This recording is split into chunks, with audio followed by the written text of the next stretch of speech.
राजनीति में कैसे चले? समाज की जो ढांचा है, जो सिस्टम है, उसको परिवर्तन करना। एक चिंगारी कहीं से ढूंढ लाओ दोस्तों, इस दिए में तेल सी भीगी हुई बाती तो है, और कुछ हो या ना हो आकाश सी छाती तो है। आपको सब कुछ सहना पड़ेगा। परिवर्तन या क्रांति इतना आसान नहीं है। उड़ीसा से ऐसे खतरनाक लिंचिंग टाइप के ऐसे वीडियोज आ रहे हैं जिसे देखने के बाद किसी भी व्यक्ति का कलेजा कांप उठता है। कांग्रेस और बीजेडी का कर्तव्य वहां पर क्या है सर? बहुत है, यही है मानवता का विकास। इतना बर्बर। नवीन पटनायक की बीजेडी खत्म होने के बाद लग रहा था कांग्रेस को सीधा फायदा मिलेगा, लेकिन आप लोग तो सर फायदा ले नहीं पा रहे हैं। नियमगिरी वाले मामले में जब आप कारपोरेट घराने से लोहा ले रहे थे, तमाम ताकतवर लोग थे जिनसे आप लड़ाई लड़ रहे थे, उस समय आपको डर नहीं लग रहा था? सर पर उसकी तमन्ना आज हमारे दिल में है, देखना है जोर कितना बाजू कातिल में। कभी धमकी मिली या वहां मत जाना वरना कल दिखोगे नहीं दिन में? ऐसे किसी ने हिम्मत नहीं किया, ना ही कोई कर सकता है। आप एक क्रांतिकारी व्यक्ति थे, इतने बड़े बड़े पत्रकार स्तंभकार आपके बारे में लिखते थे। भक्त चरण दास जी इतने क्रांतिकारी थे। भक्त चरण दास जी इस समय चुनाव क्यों नहीं जीत पा रहे हैं?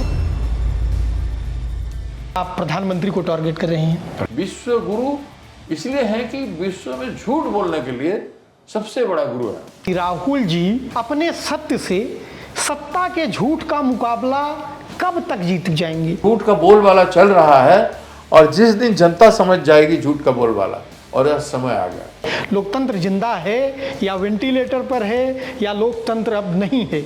हम देख रहे हैं कि लोकतंत्र वेंटिलेटर पर गया है। राहुल गांधी जी जो कैमरे पर दिखते हैं, और राहुल गांधी अपने पर्सनल जीवन में एक बॉस के तौर पर आपकी नरम दिल हैं या सख्त इंसान हैं, कैसे हैं?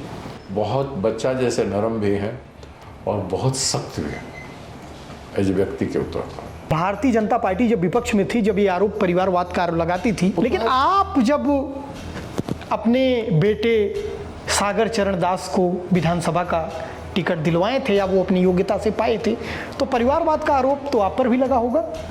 लगा था।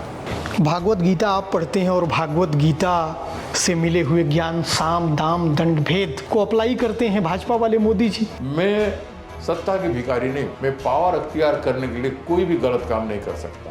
जिंदा रहे और पार चले जाने के बाद भिखारी बन जाए, या जनता उसको छोड़ दे, या जनता उसको गाली करने लगे जी। मोदी जी जैसे काम किया है ना, ये पावर में नहीं रहने के बाद इंडिया में रहेंगे नहीं, कहीं भाग जाएंगे, कहीं छुप जाएंगे। पहले छुपे हुए थे माँ बाप से भाग करके कहीं। अगर आप राजनीति में न होती तो फिर क्या होती? पहले जो छात्र जीवन, विद्यार्थी जीवन में जिस तरह की मेरा रुख था, मैं बहुत एग्रेसिव रुख था और हिंसक क्रांति में उतर आया।